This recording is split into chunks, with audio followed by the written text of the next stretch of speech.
والتين والزيتون وطور سينين وهذا البلد الأمين لقد خلقنا الإنسان في أحسن تقويم ثم رددناه أسفل سافلين إلا الذين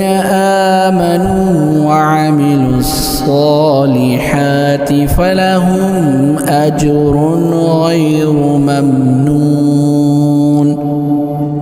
فما يكذبك بعد بالدين